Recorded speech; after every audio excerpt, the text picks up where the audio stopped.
The bullet that killed Frank Atkins's best friend had also killed something inside Frank himself, though it had taken him 3 years to understand that the wound in his chest was not the one that bled. It was the autumn of 1878, and the Cimarron Valley stretched wide and rust-colored beneath the New Mexico sky, the kind of sky that seemed to go on forever in every direction, until a man felt small and grateful for it simultaneously.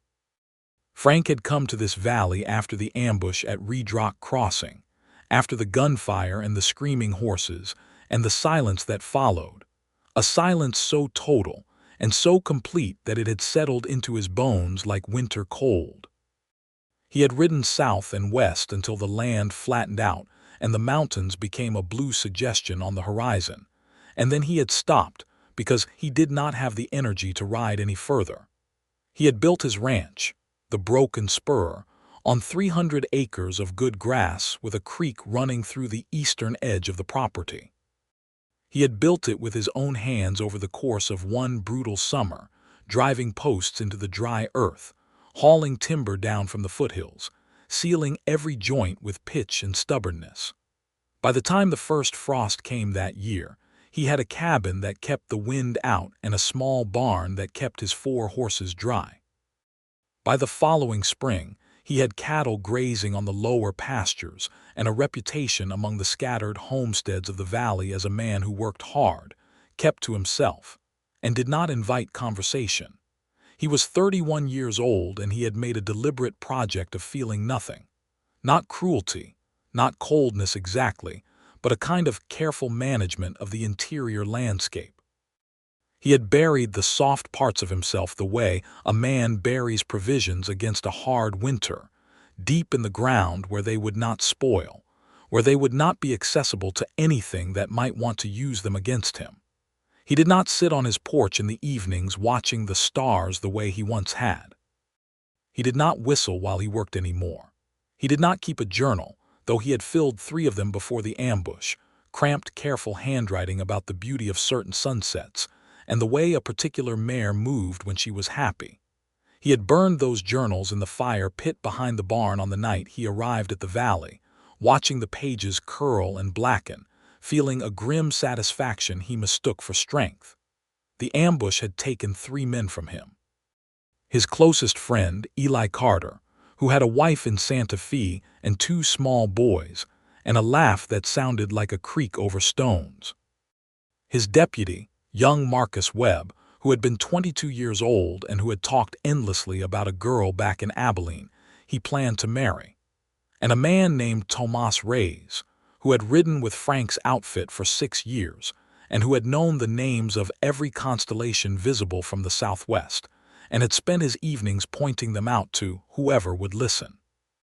3 men, 1 narrow canyon, and a gang of hired guns working for a cattle baron named Hallcroft, who had decided that Frank's marshaling work was becoming inconvenient to his business interests.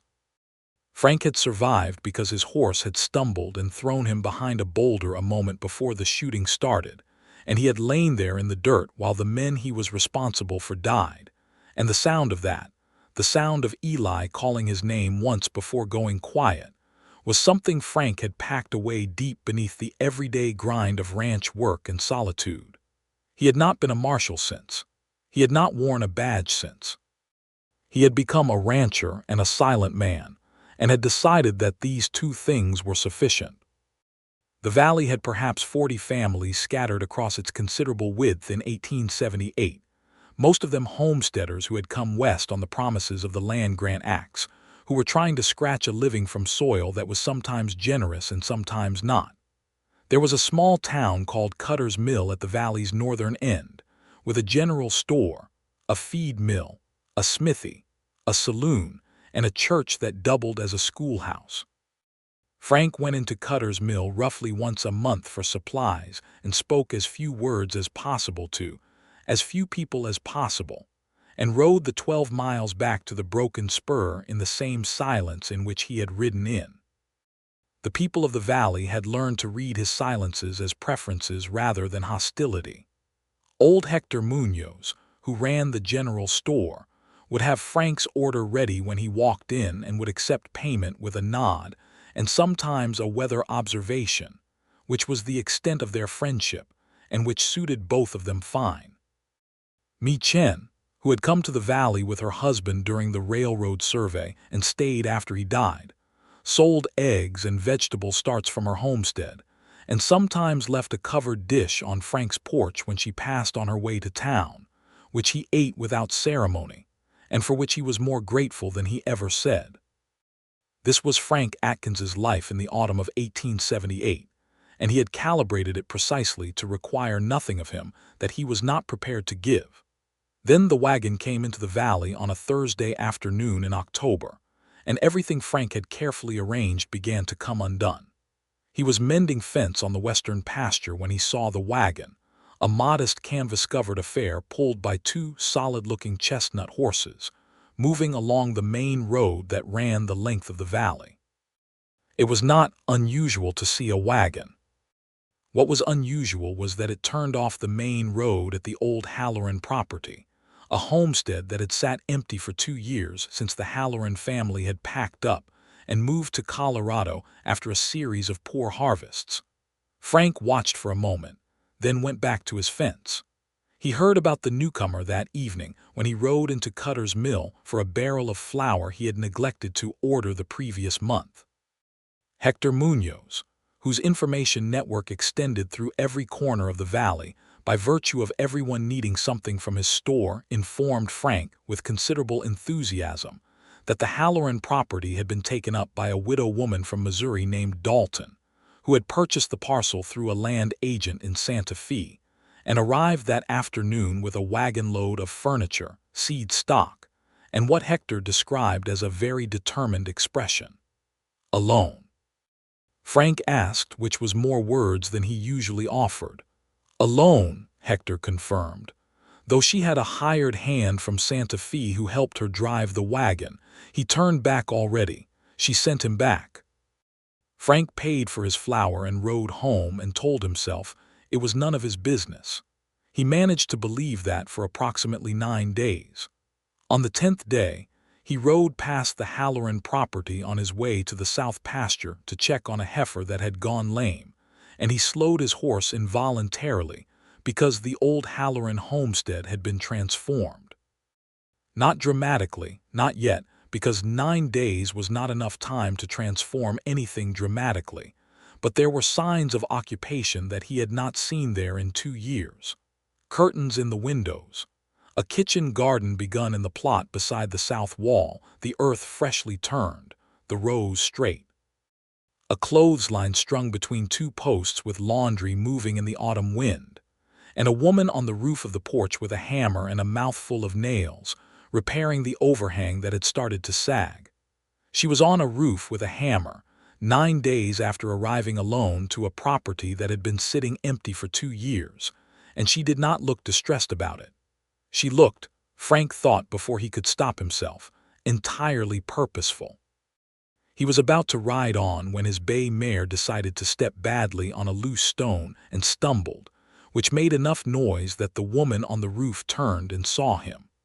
Their eyes met across 40 yards of dried grass and fence rail. She had dark chestnut hair the same color as her horse's, pinned up with some of it escaping in the wind, and a strong, clear face with cheekbones that the afternoon light caught at a good angle, and eyes that were some dark shade he couldn't determine at this distance. She was perhaps 28, he guessed. She was wearing a practical work dress and a leather apron, and she was holding a hammer with the casual competence of a woman who had used one before. She did not call out to him. She raised one hand in acknowledgement of his presence, a brief, direct wave, and then turned back to her work.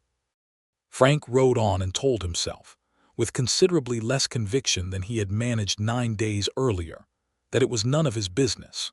3 days later, one of the Halloran property's fence sections collapsed into the creek that ran along the property line between the old Halloran land and Frank's eastern pasture, which meant that the dividing line between his herd and whatever might come to be on the Halloran property was now a matter of theoretical geography rather than actual barrier.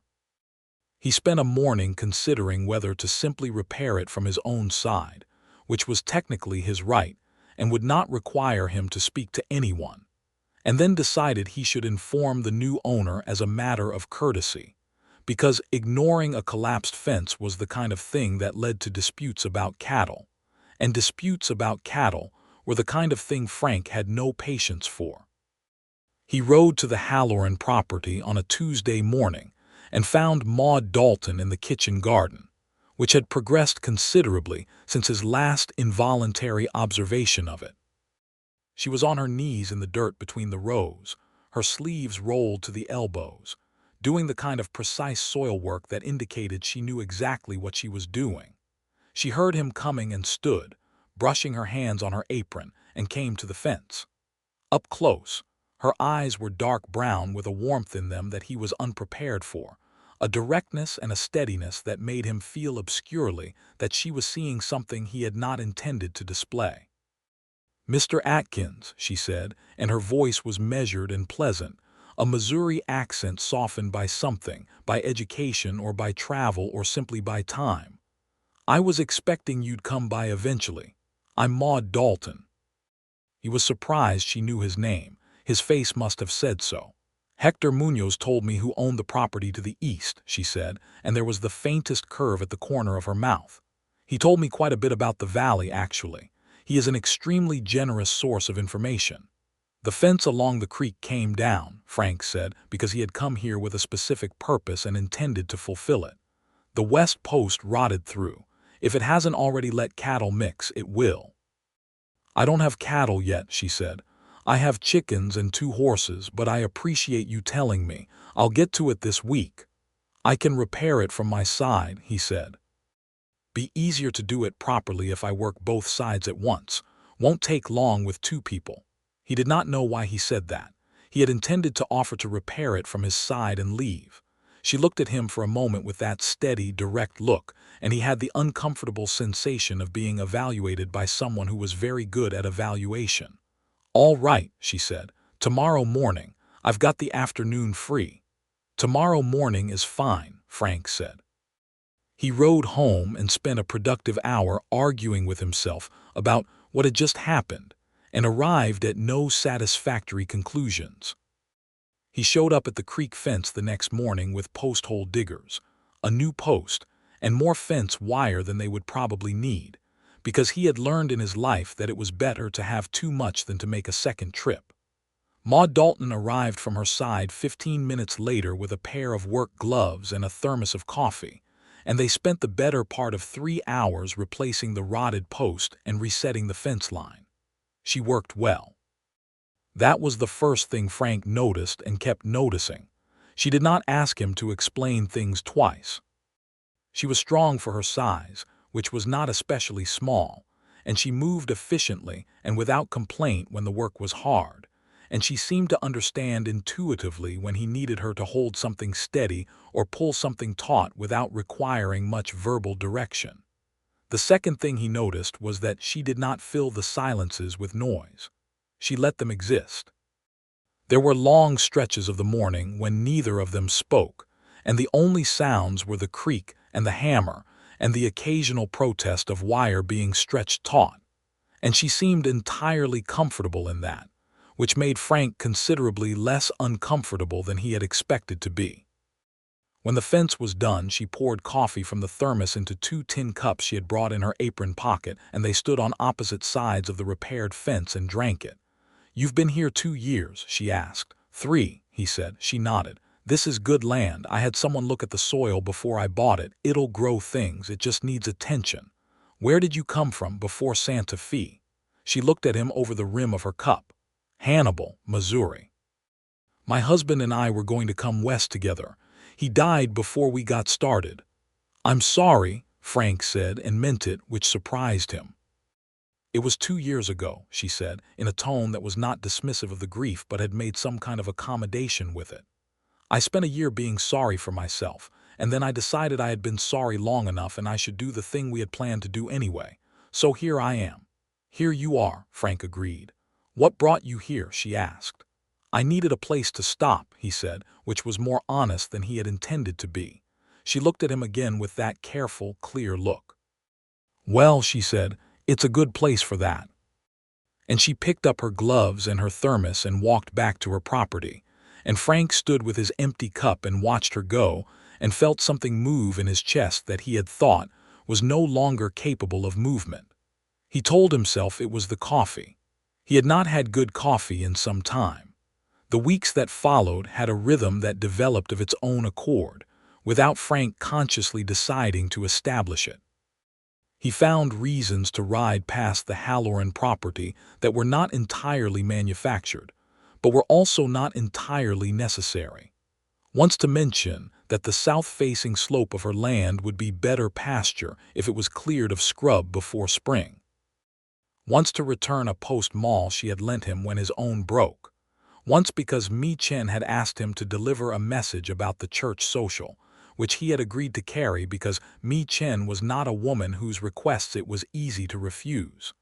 Each time, Maude came to the fence or to the porch, and each time the conversation was a little less brief. She was a woman of opinions, he discovered. She had views on the proper method of root vegetable storage, on the inadequacy of the land grant process for protecting homesteaders against predatory land agents, on the questionable character of a man named Purvis who ran the saloon in Cutter's Mill and had been found twice water-mixing his whiskey, and on the question of whether it was worth trying to keep bees at elevation in New Mexico, which she had decided to attempt in the spring regardless of the prevailing opinion. He found himself listening to her opinions with more attention than he had given to anyone's words in 3 years. He found himself going home afterward and thinking about what she had said, turning it over in his mind the way you turn a stone to see its other face. He also found himself doing things he had stopped doing. One evening in early November, he caught himself sitting on his porch watching the stars and recognizing the names of the constellations, names he had learned from Tomas Reyes in campfire conversations that now seemed both very far away and somewhat less agonizing to remember than they had been. He sat with that discovery for a while and then went inside to bed, unsettled. He started whistling again sometime around Thanksgiving, not consciously. He discovered he was doing it while he was pitching hay in the barn one morning, and he stopped immediately and stood there in the sudden quiet of his own choosing, and felt something that might have been alarm and might have been something else entirely. The first real conversation happened at the church social in November, which Frank attended because Mi Chen had been unambiguous that his presence was expected, having apparently decided that Frank's continued isolation was a community problem that fell under her jurisdiction. Maude was there, wearing a dark blue dress that was not fancy but fit her well and had a white collar that made her look, Frank thought with some difficulty, very fine. She was talking with a cluster of women from the valley's homesteads, listening more than talking, which he had noticed was her usual way in crowds, gathering information before committing to positions. He crossed the room to her with no plan whatsoever, which was extremely unlike him. "Mr. Atkins," she said, and the warmth was there again in her eyes, a warmth that seemed specific to him, though he was probably imagining that. "Mrs. Dalton," he said.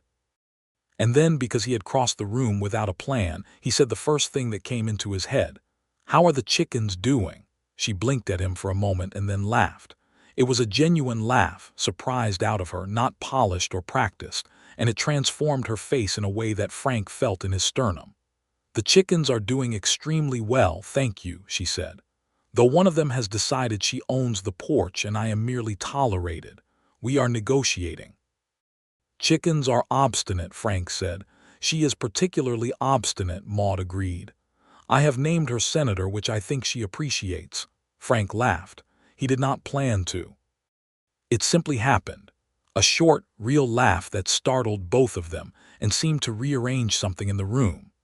They spent the next 2 hours talking, moving to the edges of the social, drifting away from the other conversations with a naturalness that Frank barely noticed, until they were standing near the door with the party sounds behind them and the cold night air at their backs, and he realized they had been talking for 2 hours without a single uncomfortable pause. She told him about Hannibal, about growing up the daughter of a schoolteacher, about the books she had read as a girl, and the one she had carried west in her wagon, about her husband Thomas, who had been a kind and steady man with a head for figures and not much physical strength, who had died of a fever that the doctor had not caught in time, and whom she had loved in a comfortable and real way that she described without romanticizing. "He was my best friend," she said simply. "That's the thing I miss most. Having someone who knows all your ordinary days." Frank thought about Eli Carter and the way Eli had known all his ordinary days before the ambush and said nothing, but something in his face must have shifted because Maude looked at him with that careful attention of hers. "What happened to you?" she asked, quietly, directly, the way she did most things.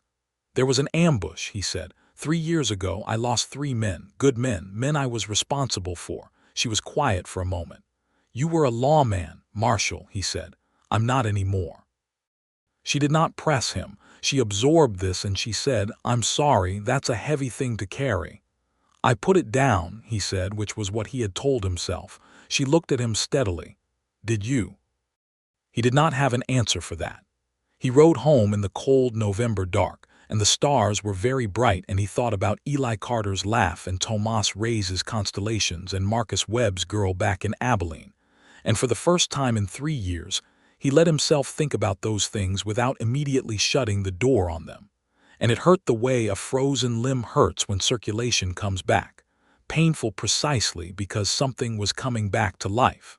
He was a fool. He knew it as clearly as he had ever known anything.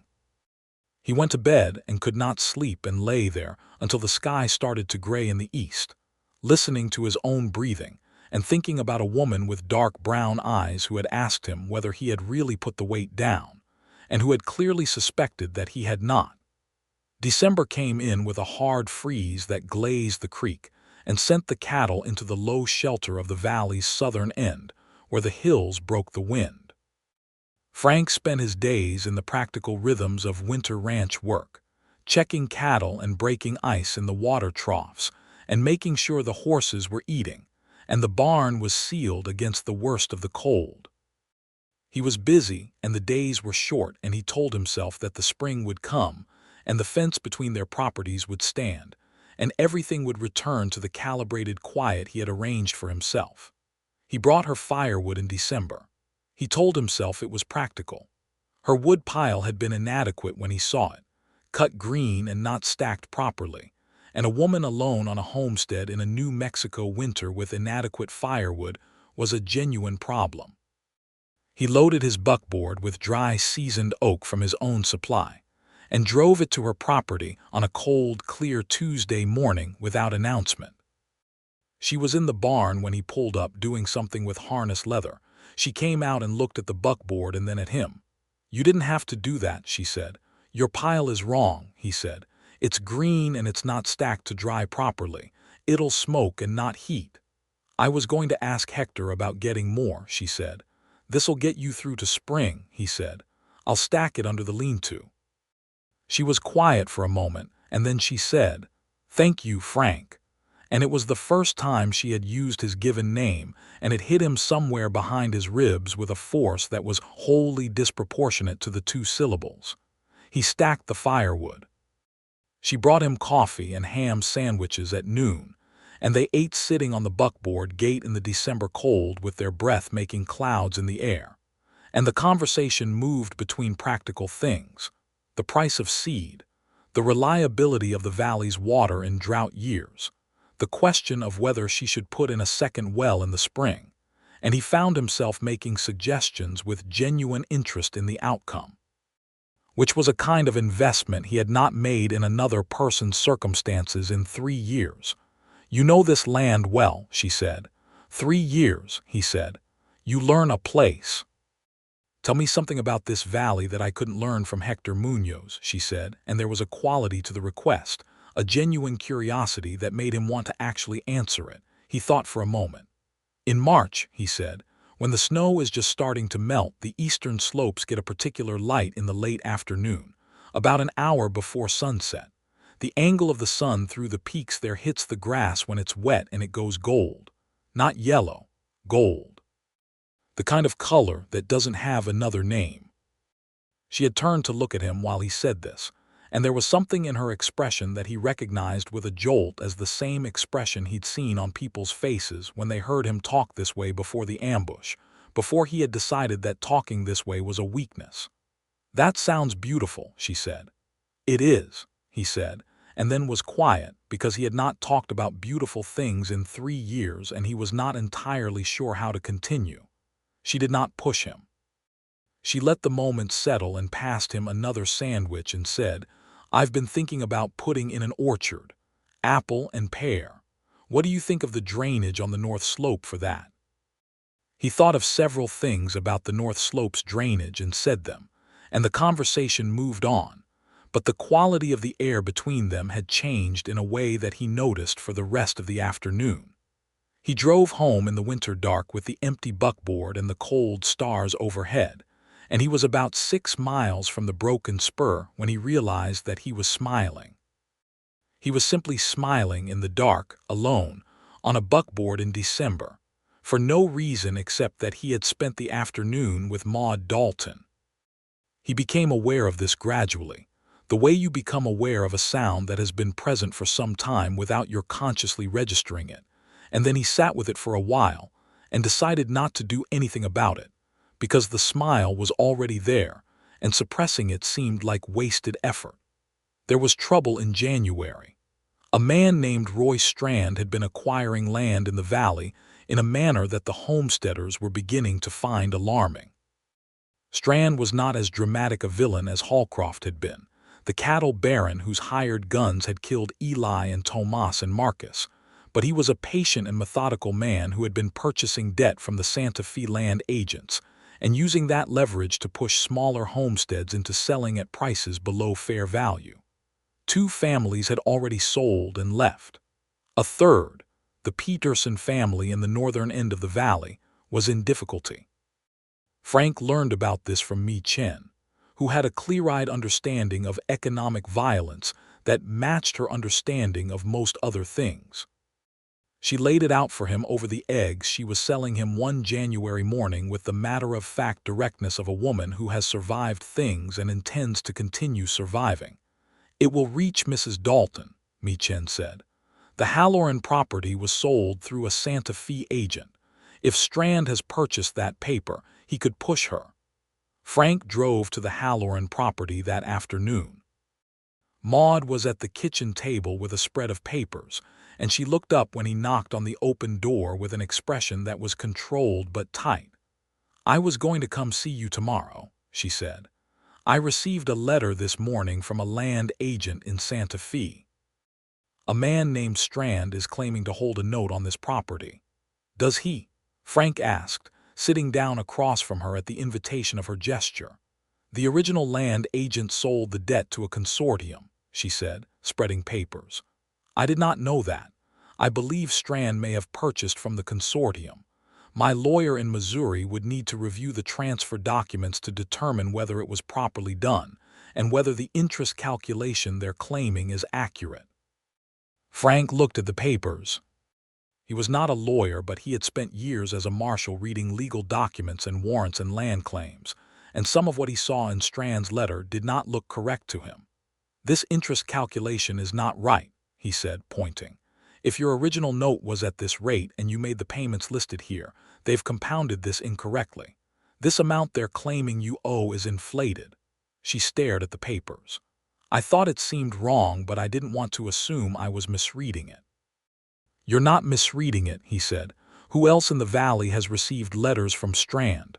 "I don't know," she said. "I do," he said. 3 families so far that I know of. Come with me to Cutter's Mill tomorrow. We should talk to Hector. He knows where every dollar in this valley has been spent for the last 5 years." They rode to Cutter's Mill together the next morning, which was the first time they had gone anywhere together, and Frank registered, with more clarity than he would have liked, that riding beside her was a different kind of experience than riding alone. She rode well, and her company felt natural in a way that good company always does, without effort, without performance, simply two people moving through the same landscape with comfortable awareness of each other. Hector Munoz confirmed that 7 homesteaders in the valley had received some form of communication from Strand or his agents. He also knew, because Hector knew everything, that Strand had filed a petition with the county office in Las Vegas, New Mexico, to have several of the properties assessed for non-payment. "There is a circuit judge," Hector said. "Judge Albright.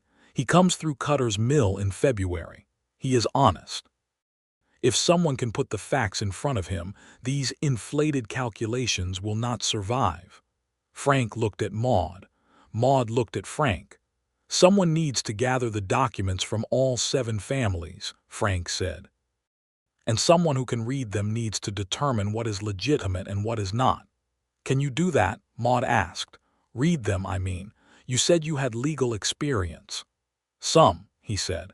"Then we can do this together," she said. In the straightforward way she said most things, as if the decision were obvious.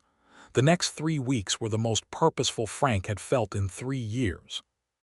He and Maude rode to every homestead affected, talked to every family, collected every document, and Frank spent his evenings at his kitchen table with a lamp burning late, going through the papers with the focused attention he had once given to warrants and evidence. He had not realized how much he missed having work that mattered.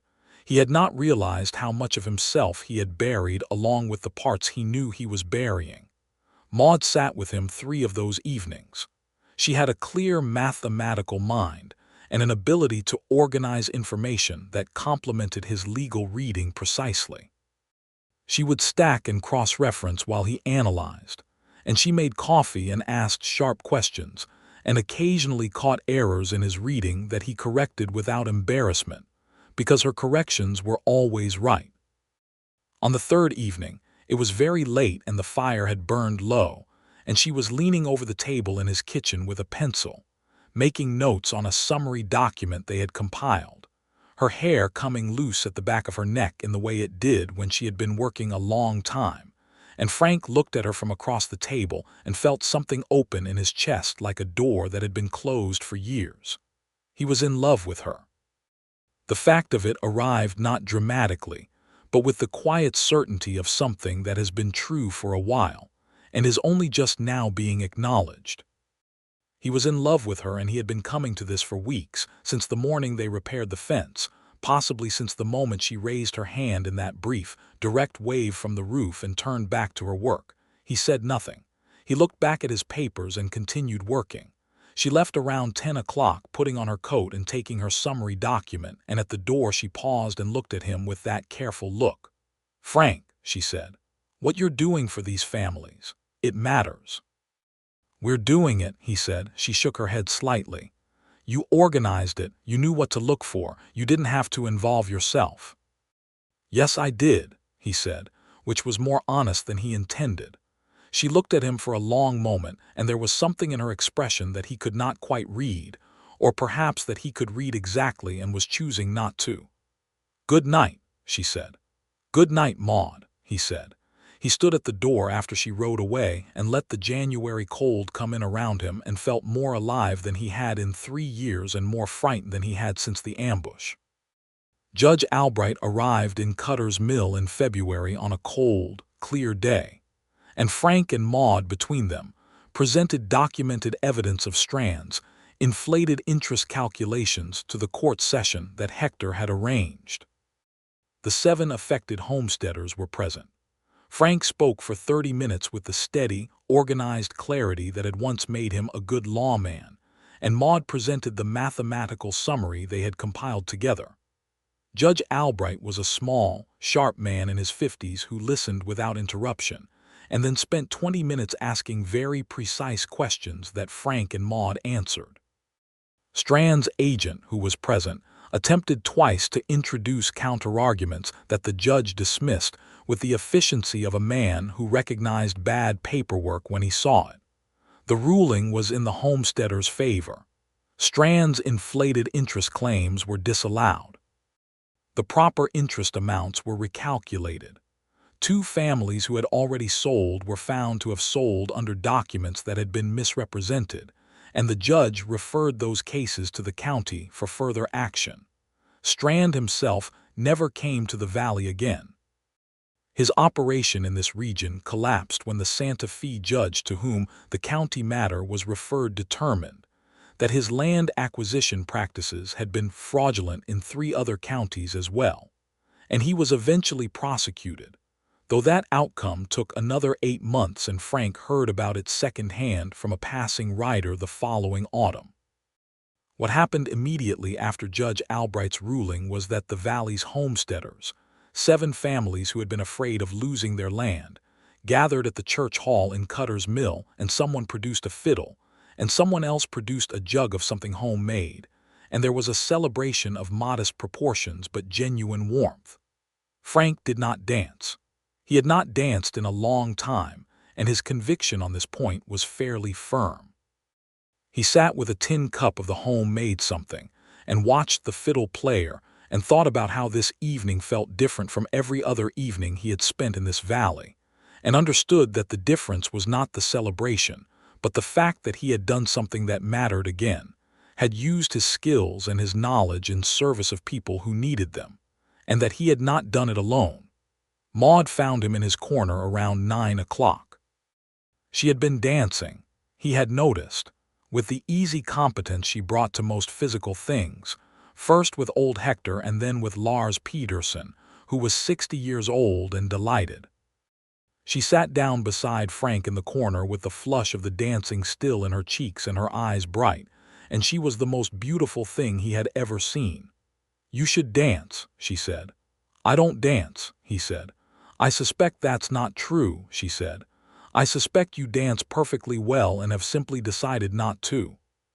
He looked at her and thought about how precisely correct that observation was, how exactly it described not just his dancing but the whole of his last 3 years, and felt the truth of it move through him like heat through cold stone. "Maybe one," he said. He danced with her to one song and then a second because she laughed when the first one ended and said, "One more. The fiddle player is just getting started." And he could not say no to her when she laughed. He had discovered this about himself. It was a waltz, or something close enough to a waltz that the steps were the steps he remembered, and she was a warm and present partner who moved with him naturally, matching him without effort, her hand in his that felt like it belonged there. They were very close together the way dancing requires, and her eyes were bright and on his face, and Frank felt, with total and somewhat terrifying clarity, that he was going to have to say something to this woman or he was going to lose his mind. They walked out of the hall after the second dance because it was very warm inside and the night was clear and cold and the stars were brilliant over the valley, and they stood on the steps of the church hall in the cold February air and their breath made small clouds between them. "Maude," he said and stopped. She was looking at him, not pressing, not filling the silence, just waiting with that steady patience of hers. "I have been trying," he said carefully, "to be a particular kind of man, a quiet man, a man who doesn't require much from himself or from anyone else." "I know," she said. "I don't think I'm very good at it," he said, "anymore." "I think you are excellent at the discipline of it," she said. "I think the underlying man is not very interested in complying." He made a sound that was almost a laugh. "No," he said, "he's not." She was quiet for a moment and then she said, "The night you talked about the light on the eastern slopes in March. The gold light. That was the first time I thought, there is the man under the fence mending and the firewood and the careful silences. There he is." The cold was sharp on his face and the stars were bright and Frank felt something finish coming loose inside him, something that had been slowly working free since October. "I think about you," he said, "every day. I've tried to be sensible about it." "And?" she asked, and her voice was very even but her eyes were not. "And I am completely failing," he said. She smiled, and it was not the small controlled smile she used in public or with people she didn't know. It was the full one, the one that transformed her face, the one that had hit him in the sternum the first time he saw it at the church social. "I think about you too," she said. "Every day. I have not tried to be sensible about it." "That seems like the better approach," he said. "I thought so," she agreed. He reached out and took her hand, there on the steps of the church hall in Cutter's Mill in the February cold, and she let him, and they stood there for a moment in the starlight, holding hands like two people who had both been alone for longer than was good for them, and had found the improbable luck of finding each other in a valley in New Mexico. "I should warn you," he said. "I have been burying a great deal of myself for 3 years, and I'm not certain how much of it is still in functional condition." She squeezed his hand. "I'm a farmer now," she said. "I know how to dig things up and give them what they need to grow." He looked at her for a long moment, this woman on her own roof with a hammer at 9 days in, this woman who named her most obstinate chicken senator, this woman who had sat at his kitchen table 3 nights in a row and never once made him feel like his silences were a failure. "All right," he said. "I'll try. That's all I'm asking," she said. The spring came in the way Frank had described to her, in stages and colors, the eastern slopes going gold in that particular late afternoon light that had no other name, the creek running full and fast with snowmelt, the valley floor greening with a speed that surprised even people who had watched it before. March delivered on everything it usually promised, and then some, and Frank noticed all of it with a rawness of attention that he recognized as what it felt like to see things through eyes that were actually open. He courted Maude Dalton with the deliberate care of a man who knew what he was doing was important. Not with grand gestures, because neither of them was built for grand gestures, but with a consistency and an attentiveness that she received with the same steady warmth she brought to everything. He rode to her property most mornings, sometimes to help with genuine work, sometimes simply to drink coffee on her porch and watch the valley wake up. She came to the Broken Spur on Sunday afternoons, helping him think through the questions of the spring calving season with a practical intelligence that he found genuinely useful. He told her about the ambush in March, sitting on her porch one afternoon with the gold light on the slopes and the creek running audible below them. He told her all of it, the way the canyon had been wrong from the moment they entered it, the way his horse had stumbled and thrown him behind the boulder a moment before it started, the sounds of it, Eli calling his name. He told her about Tomas Reyes and the constellations. He told her about Marcus Webb and the girl in Abilene. She listened to all of it without interrupting, without offering comfort that was not asked for, and when he finished she was quiet for a moment and then she said, "You didn't cause it." "I led them in there," he said. "You were ambushed," she said. "That means someone made a plan and executed it. The crime was theirs. You survived. That's not guilt, Frank. That's survival." "I know that," he said. "Most days I know that." "And the other days?" she asked. "The other days I'm working on," he said. She nodded slowly. "What were their full names? Eli's boys, what were their names?" The question surprised him. "Samuel and John," he said. He called them Sam and Jack. "And Marcus's girl in Abilene," he thought. "Clara, I think." He said Clara about 16 times a day when he got going. "And Tomas, what was his favorite constellation?" Frank was quiet for a moment. "Orion," he said. He said Orion was the hunter, and the hunter was the most honest kind of man because a hunter is always exactly what he says he is. Maude looked at him with those dark, steady eyes. "Those are good men," she said. "Tomas sounds like a philosopher." "He was," Frank said, and the grief moved through him cleanly, like wind through a window, and he let it, and it did not destroy him. She reached over and took his hand. They sat there with the afternoon light going gold on the slopes and the creek running below, and Frank let himself feel the grief and the gratitude simultaneously and found, to his profound surprise, that they could coexist. He told her about Hallcroft eventually too, the cattle baron who had ordered the ambush, and she listened to that with a quiet attention and then said, "What happened to him?" "Dead," Frank said. "He pushed one of the Apache bands in the territory and they pushed back, 2 years after the ambush." She was quiet for a moment. "The Apache were pushed to violence by men like Hallcroft all across this territory," she said, and then treated as the aggressors. That is a particular kind of injustice." "Yes," Frank said, "it is." "Did you know any of them in the territory?" "Some," he said. There was a leader in the Hikaria band, a man named Crow Wing, who had a camp in the hills north of Ridrock. He helped me once when my horse went lame and I was 3 days from any settlement. He didn't have to do that. "Most people don't have to do most things," Maude said. "The ones who do anyway are the ones worth knowing."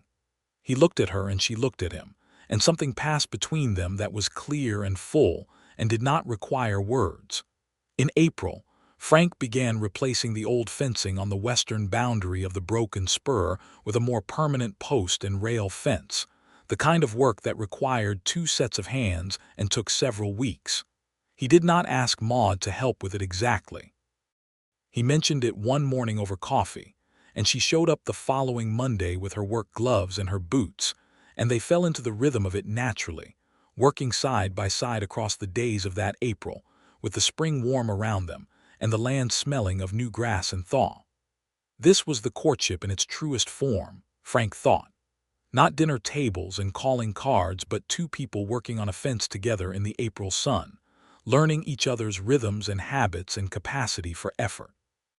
He learned that she hummed when she was concentrating, a quiet, shapeless hum that she was never aware of. He learned that she was impatient with tasks that were finished when they could be done properly, that she always did the harder version of any job if there was one. He learned that her particular laughter, the surprised, genuine one, could be triggered by cattle doing something undignified, by Hector Munoz's elaborate descriptions of people's domestic situations, and by Frank's occasional and apparently involuntary dry observations about life in the valley. She learned things about him, too. He could tell by the way she sometimes looked at him mid-conversation, a look that had accumulated something in it, understanding or recognition. She learned that he was more talkative than he presented, and that the silence was a habit rather than a preference. She learned that he was meticulous with animals and tools and rough with himself, and she called this out directly one afternoon when he spent 20 minutes fixing a sore on one of his horses with perfect patience. And then, when he cut his own palm on a fence wire, wrapped it briefly and said nothing and kept working. "You would not let that horse work on a sore hoof," she said, pointing at his wrapped hand. "I'm not a horse," he said. "The principle is the same," she said. "Take care of the things that do the work." He looked at her for a moment. "You are frequently correct," he said, in an irritating way. "I know," she said, and that smile came and he was gone. He kissed her for the first time on a Wednesday in late April, which was not planned and perhaps not entirely wise but felt like the only available option. They had been repairing the south gate of the broken spur, a gate that had warped over the winter and needed to be releveled, which required one person to hold the gate at precisely the right angle while the other set the hinges, and they had spent 40 minutes in close proximity doing this, their hands sometimes touching on the gate frame, their instructions to each other quiet and practical. When the gate was set and swung correctly, she stepped back and looked at it with the expression of satisfied completion she had when a thing was done right, and then she turned to find him looking at her, and the distance between them was very small. He said, "Maude." She said, "Frank."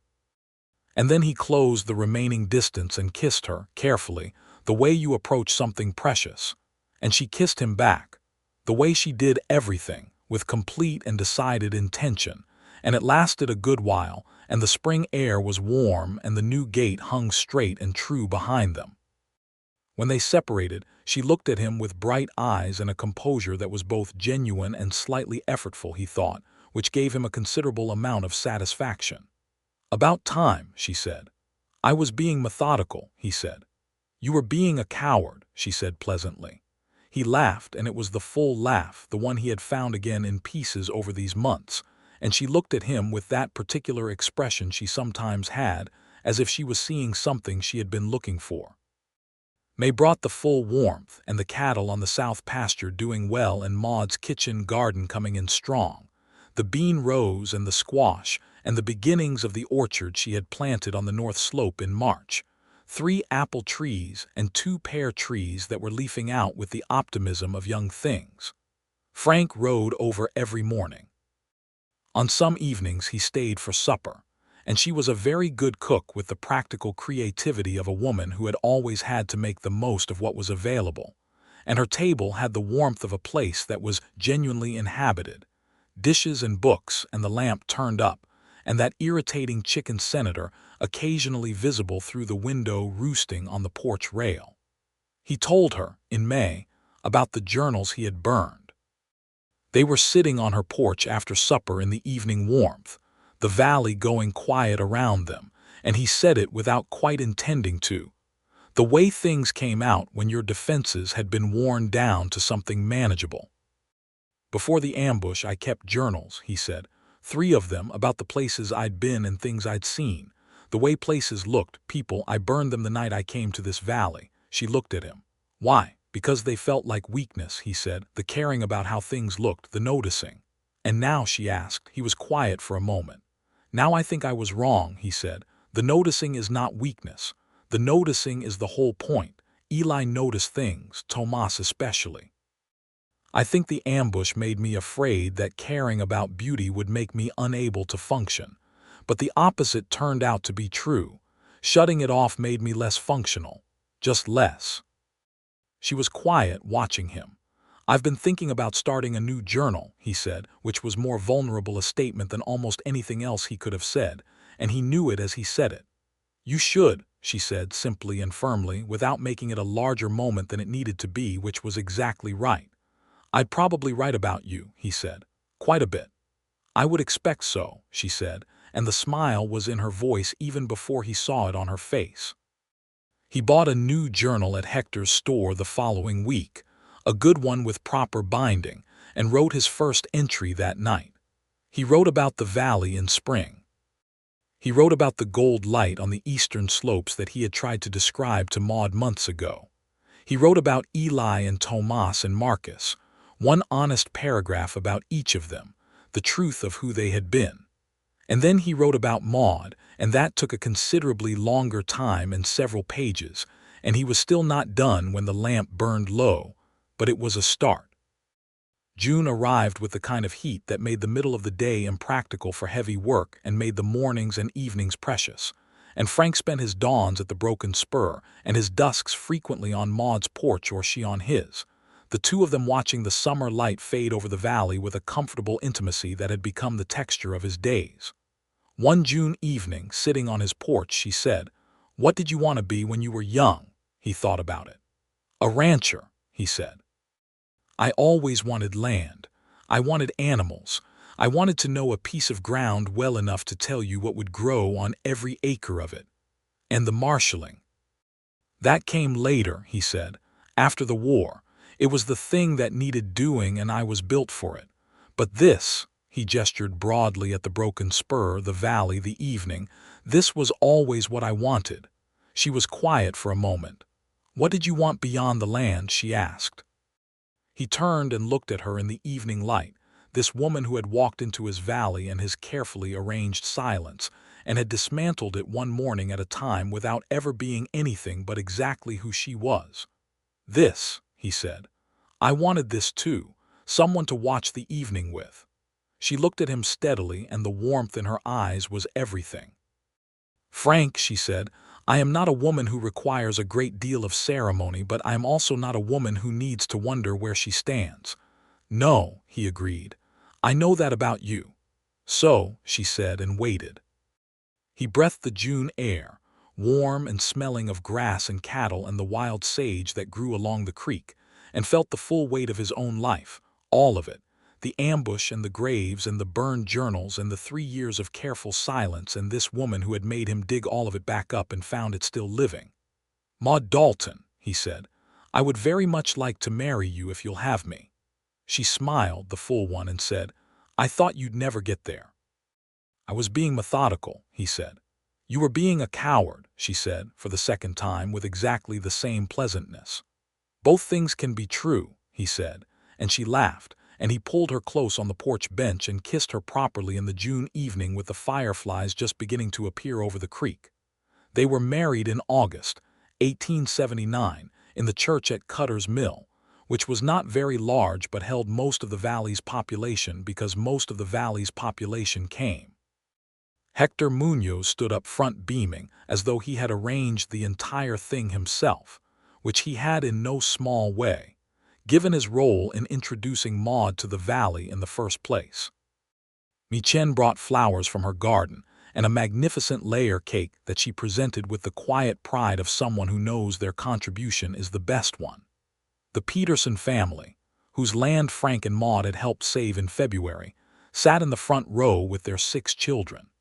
There was a fiddle player and a second fiddle to accompany him, and there was the good jug that had been at the February celebration, but significantly better quality since Lars Peterson had improved his recipe. Maude wore a dress of deep green wool that she had made herself over the past 2 months, practical and elegant in the way she was, with a small spray of dried wildflowers at her collar. Frank wore his good coat, which had been to the dry goods in Las Vegas for a professional pressing, and Michen had told him 3 times that he looked fine, and he had believed her on the 3rd telling. They said the words in front of Judge Albright, who had come back through the valley on his circuit, and was clearly pleased to have a more cheerful reason to preside than the previous February. And the words were the old words that meant what they said, and Frank said them with complete deliberate intention, looking at Maude, who said them back with the directness and steadiness that was the most essentially Maude thing about her. She became Maude Atkins before noon. By afternoon they were dancing in the church hall, and Frank danced this time without being persuaded, because there was no longer any useful reason not to dance. The part of him that enjoyed dancing had been dug up and reacquainted with daylight along with everything else. He danced with his wife until the fiddle players got tired, and then they walked home under the August stars, the 12 miles to the Broken Spur, because it was a fine night and neither of them wanted to rush the end of it. They walked with their hands linked, talking about everything and nothing, and the valley was dark around them, and the stars were extraordinary, and Frank felt something settle in his chest that had not been settled since before the ambush, a deep and fundamental rightness, the sensation of a man who is exactly where he is supposed to be.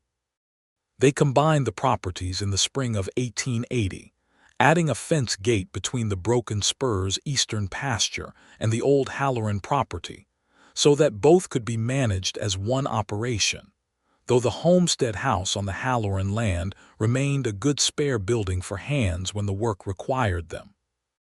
Maude's orchard was growing, the apple and pear trees putting on growth each season, not ready to fruit yet but promising.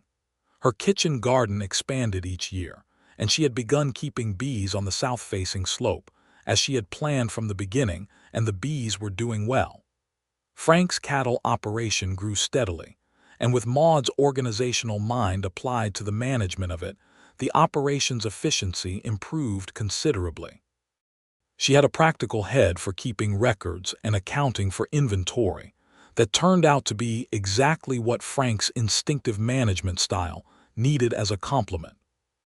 They argued sometimes because they were 2 people with strong opinions, but they argued the way people argue who respect each other, following the substance of the disagreement rather than the emotion of it, and they were generally speaking better at finishing each other's ideas than fighting about them. He wrote in his journal regularly. He wrote about the valley and the work and the seasons and the cattle and the bees and the orchard and Maude, a great deal about Maude, about the way she looked at things, the way she moved, the things she said that surprised him.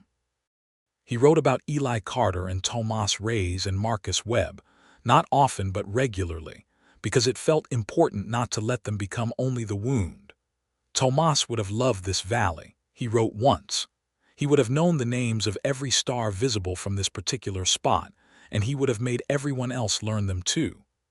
In early 1880, Frank received a letter from a woman named Clara Pratt, formerly Clara Bridges, in Abilene, Kansas. She had written through a mutual acquaintance who knew Frank's valley address, a former colleague from his marshalling days. She had heard Frank had been with Marcus Webb at the end and wanted to know if there was anything to know. She had eventually married another man and had a daughter and was not suffering, she said, but Marcus had mattered to her and she wanted there to be a record of that mattering. Frank sat with the letter for an evening and then wrote back. He told her everything he could tell her about Marcus, what kind of man Marcus had been, what he had said about her, what he had been excited about in the weeks before the ambush. He spent a long time writing the letter and Maude sat with him while he wrote it, not reading over his shoulder, just present, which was what he needed. He sealed the letter and she asked what it said and he told her and she said, "That was a generous thing to do." And he said, "It was the right thing." And she took his hand and squeezed it once and they went to bed. Their son was born in November of 1880, a loud, determined, well-made boy whom they named Eli Thomas Atkins, because both names were owed to the living and to the dead simultaneously, and who arrived in the world at dawn in the Broken Spur's bedroom with Mi Chen in attendance, because Mi Chen had delivered most of the valley's children for a decade, and there was no one better.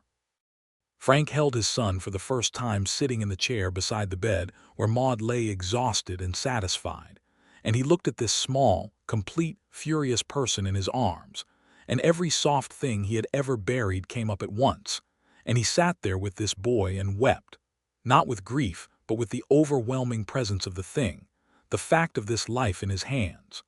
Maude watched him from the bed with an expression of such complete love that he felt it across the room. "Hello, Eli," Frank said to his son and also to his friend. "Hello, Thomas." The boy opened his eyes briefly, dark like his mother's, squinted at his father, and then closed them again with the authority of someone who has already decided on his position.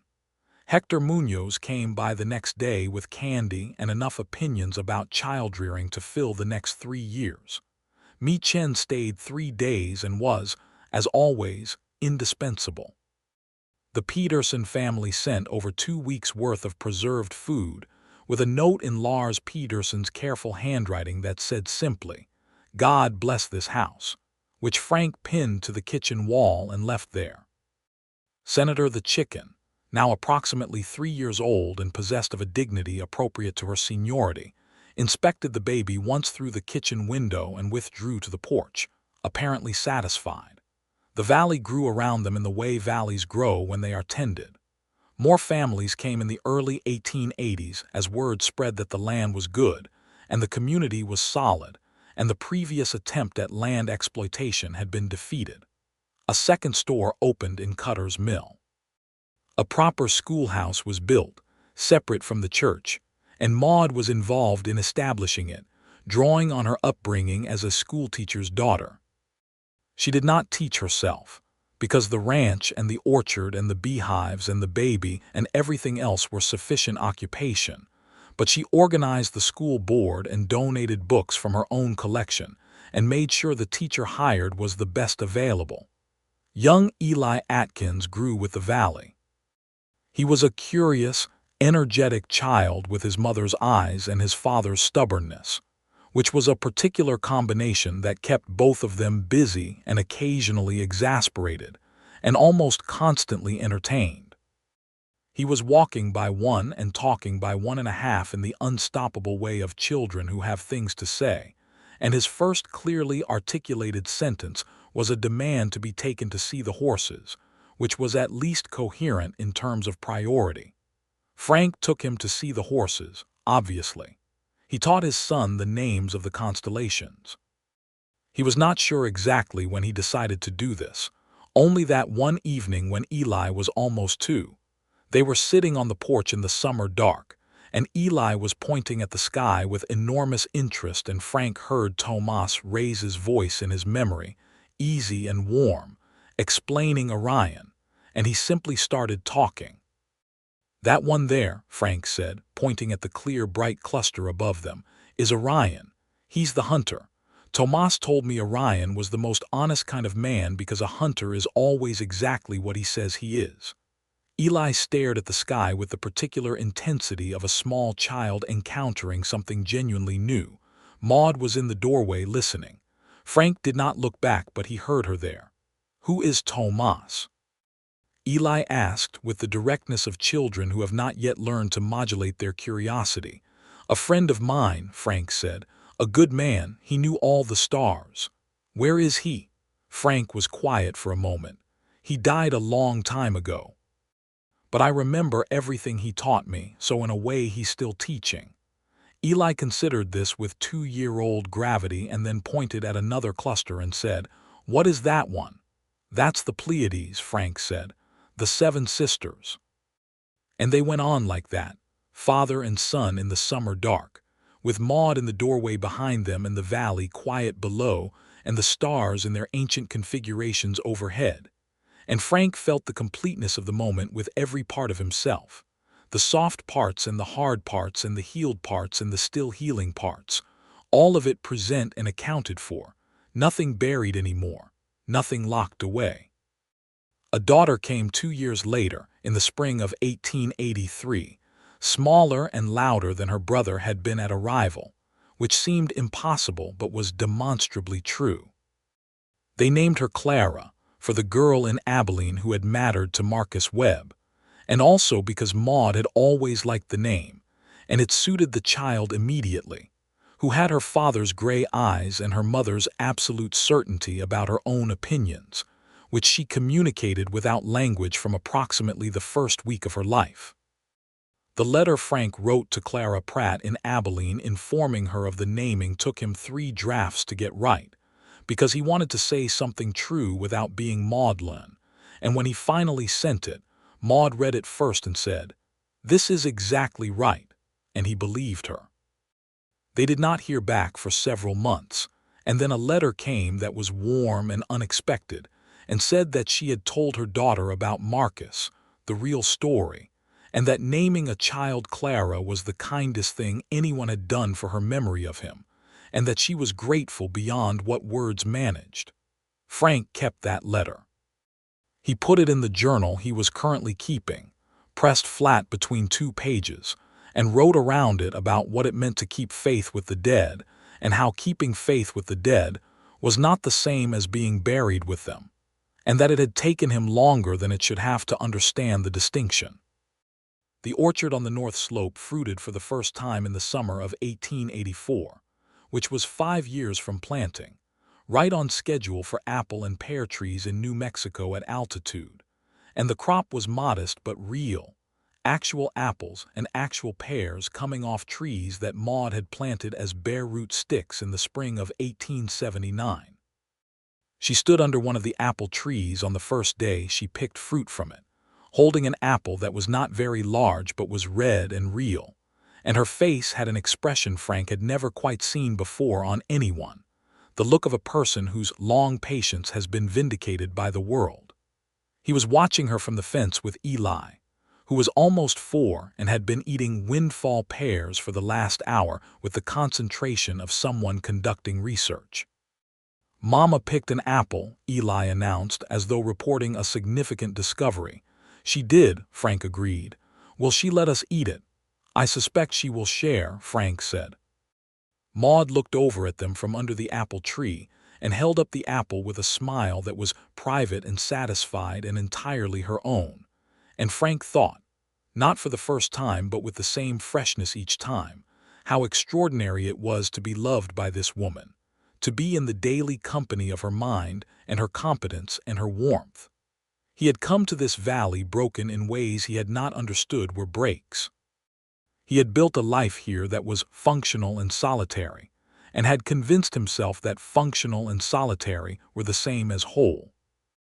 And then a wagon had come up the valley road on a Thursday in October and turned at the old Halloran property, and a woman with dark brown eyes and a hammer had raised her hand in a brief direct wave and turned back to her work, and nothing had been the same after.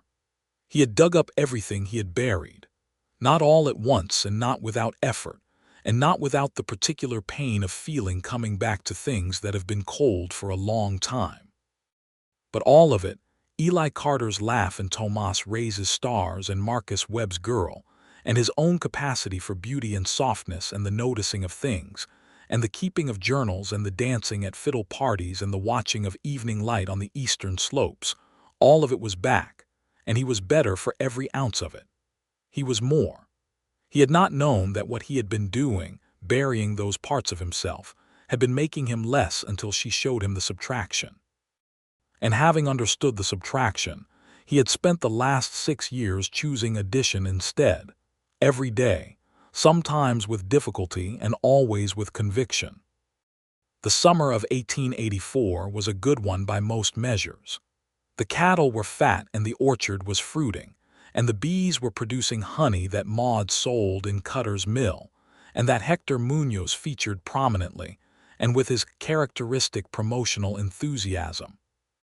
Eli Thomas Atkins was running around the valley with a pack of other children his age, a combination of Peterson grandchildren and the children of newer homesteaders, learning the topography of the valley with the thoroughness of someone who intends to own his knowledge of it. Little Clara Atkins was developing the vocabulary to match her opinions, which was an ongoing event of some consequence to the household. Frank and Maude sat on their porch most evenings when the work was done, which was a different porch now, extended and roofed over the summer of 1881 with proper posts, and a bench wide enough for 2 people. The evening ritual had not changed from its earliest form, which was 2 people watching the valley together in the companionable silence of people who have nothing to hide from each other and everything to enjoy. He still wrote in his journals. He was on his 5th since starting again in May of 1879, and they were different from the ones he had burned in that they were less solitary, because there was more life in them. They were full of Maude and the children and the valley and the work, and the seasons and occasional precise observations about cattle markets and weather and the slow changes of the land. But they were also full of the people themselves, the texture of the days as they were actually lived.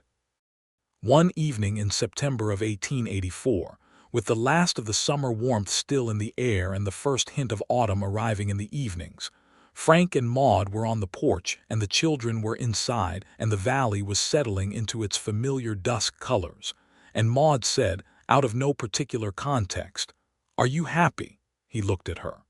The question was not anxious. It was the genuine inquiry of a woman who pays attention and wants the truth. "Yes," he said, not hesitating, not qualifying. "Good," she said, simply. "Are you?" he asked. She looked out at the valley, at the broken spurs pastures and the creek's line of cottonwoods and the north slope where the orchard was resting after its summer's work, and she considered. "I am," she said. "I am very much." He put his arm around her on the porch bench and she leaned against him, and the evening came on in the slow way of autumn evenings in that valley, the light going long and golden and specific, exactly the light he had tried to describe to her on that first winter afternoon when he was bringing her firewood and had not yet admitted to himself what was already true. "Look at the eastern slopes," he said. She looked. The late sun was hitting the wet grass at exactly the angle he had first described to her, that precise October-September light, and the color was exactly what it always was, gold without another name for it. "There it is," she said. "There it is," he agreed. They sat together in the gold light, these 2 particular people on this particular porch in this valley in New Mexico, in the autumn of 1884, and the evening settled around them with the quiet permanence of things that are exactly right. And Frank Atkins, who had once buried every soft part of himself, and had spent 3 years in the company of that burial thinking it was strength, felt the fullness of the man he had become, the man she had helped him become by simply being Maude. Steady and clear and entirely herself, asking the right questions and waiting without pressure for the answers, and making a home out of a cold homestead and a fence mending, and some very good coffee and the audacity of an orchard on a north slope that everyone said would not fruit. He had come to this valley to stop. He had stopped, and then, without planning it, without intending it, he had started again. He had started again because a wagon had come up the road on a Thursday in October, and a woman with dark eyes had raised her hand at him from a roof and turned back to her work, And the underlying man, the one who noticed the color of light and kept journals and loved easily and deeply and with his whole self, had looked up from 3 years of careful burial and said, finally, with considerable conviction, "There she is." The children were asleep inside, and the stars were coming out over the valley, and Maude's hand was warm in his, and the golden light was fading now into the gentle blue of evening. And Frank thought of Eli and Tomas and Marcus with love and without anguish, the grief and the gratitude fully mixed now, inseparable, which was the only honest form they had ever come in. And he sat in the full life he had built in this valley, with this woman, in this good, hard, beautiful country, and was entirely, profoundly, and completely at peace. He reached for his journal on the small table beside the bench, where he always kept it in the evenings, and opened it to a new page. Maude glanced over with the small smile she had when he wrote. He thought for a moment about what to write and then put the pen to the page and wrote the truest thing he knew. "The valley is gold this evening, and everything I buried is alive."